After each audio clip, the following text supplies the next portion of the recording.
One of the biggest hurdles for people recovering from mental illness is getting a job. In Victoria, 2 cafes have been set up to do just that, helping train and support patients. They're doing so well, a franchise has been created to replicate them around the country. And as Cheryl Hall reports, they have the support of former Australian of the Year, Patrick McGorry.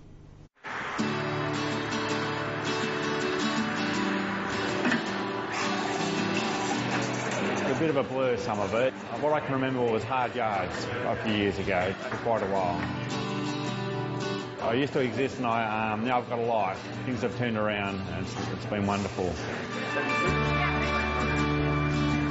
John Spencer is a changed man. At 43, he's holding down a job and living a productive life for practically the first time. He's overcome 2 decades of schizophrenia, and he puts his recovery down to this place, the Madcap Cafe. I hadn't worked since I was 18. I used to sleep a lot, like up to 20 hours a day. I was very unhealthy, most physically and mentally. Every day was just about getting through the day.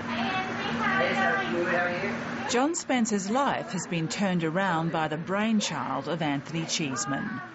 After 2 suicides in his family and a younger sister who suffered brain damage during a minor operation, he came up with the idea of a cafe to help get people with a mental illness back into the workforce. They feared that when they went for a job interview, they didn't want to disclose their illness, because if they told the person, they were fearful of not getting the job. And if they didn't tell them and they got the job, what would happen if they had an anxiety attack? When people come into the cafe, they do a 6 to 9 month traineeship. The goal is to transition them into open employment. Sure, I always call it it's like your pit crew with the Formula 1 team. You might be the driver, but you don't survive unless you've got your pit crew around you. John Spencer was first diagnosed with schizophrenia when he was a teenager. If you saw footage of John at his young sister's wedding, he was almost, you would call him catatonic. He couldn't move on his own. You had to direct him from one place to another. He couldn't have a conversation. John's mother, Diane Spencer, says it took years to get him on the right medication, but it was the cafe that made all the difference. For him, the big step was from coming out from the back doing the dishes into the social area of the job, and that was just a gentle process. It was like baby steps to get here, and now I've been here for 18 months and I'm not looking back.